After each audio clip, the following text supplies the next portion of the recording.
Hey guys, today we will continue the RPG game tutorial. In this video we will make the inventory, hotbar, and mob drop system. They are also here on my screen lol. They are actually quite easy to make too. And this inventory system is very easy to use. This side frame is just a template. You can make it invisible on spawn. But when you click on an item you can do this. You can now equip items from the hotbar. And there's this nice smooth notification too. I think that's all. Let's just begin the video lol. So first, add to new remote events inside of assets remotes and call them equip and unequip. Let's set up the mob drops so we can use them later. Create a folder in modules and call it mob drops. Make a module for each mob and name it the mob's name. If you don't want a mob to drop anything, add it to this folder. The module should look like this. I'll explain what this does. The first parameter should just be 1. The second is the 1 in. Easy items should have numbers like 230 for while rare ones have numbers like 103,050. Then the third is the name of the item, and the fourth is the amount of the item to be given. This one that says nothing will not give an item if it is picked.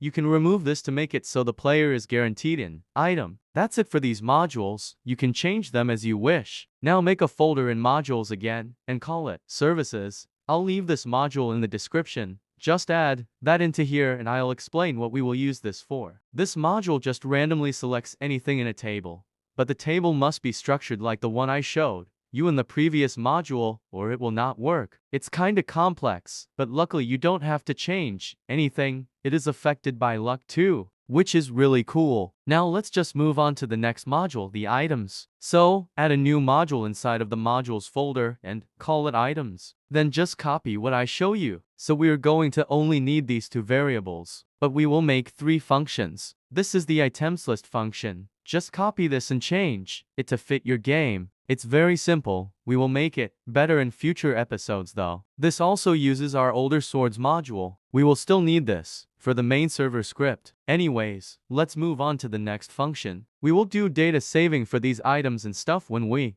are done making the main stats for everything. For now, we won't need it. This function just creates a folder, throws all our items as number values inside, and also makes our hotbar. Yeah, that's all. Very simple function so far. The next one is a bit more difficult, but still pretty easy lol. Here's the final function. We will use this when the player kills an enemy, so they can get a random item. It is pretty simple. If it can find a module with the mobs, name it will use it. If not, it won't reward an item. It uses the Rarity service module we added to select this random item. That's basically it for this module though. Let's just move on. Don't forget you can pause whenever you need to copy a part down lol. There's a few new pieces of UI. I'll leave these down in the description too. This UI isn't the best. I recommend you change it to your liking. This is just template lol. I won't go into detail with this UI. Just place it into your game so you know how our next script will work. Now, just below the up function write this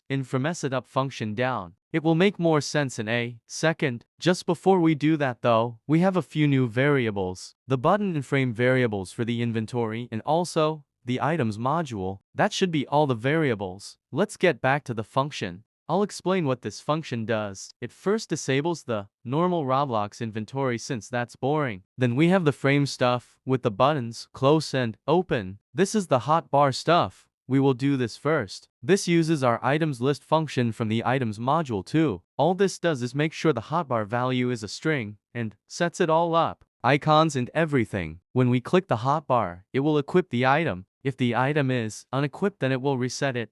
What else to say? Yeah, that's all for this part. Let's go to the main inventory function. Here are a few more variables. We will need these for the inventory. It's just the template inside of the frame and the side frame, also the selected item too. We also make the template invisible, just in case. This is a basic loop. It gets all of our items and then creates buttons for them in the inventory. It's kind of long, but that's just because we have to set a few things and check a few things too. First, it clones the template and parents it to the scrolling frame. Then it displays the amount of the item the player has. It also sets the image to the icon of the item and makes it visible if the player actually has the item. When the value changes, it checks if it went down or up and displays the new amount. When we click it, the side frame will display everything about the item and lets us equip and unequip items. Just had to make it be formatted since I forgot to. My bad lol. Anyways, let's move on to the notifications. This is a short function, so I'll try explain this quickly. We loop through the player's items again, but this time we get the old value. When it changes, we check if the new value is larger than the old value. If it is larger, then we will create a notification letting the player know what item they got and how many of that item they just got. It also smoothly appears and disappears with a tween. Pretty cool. That's literally it. Let's move on now lol. There is a bug where more than the max mob spawn. Add this line inside the mobs module spawn function. It should reduce extra spawn mobs. Just wanted to help reduce this bug's occurrence since it was pretty annoying. Now let's go to the main server script to make everything work. First, add in the items module variable. This will be used a lot, and we will need the remotes variable too, because we have added a few new remote events. We used to have something which would give us every item.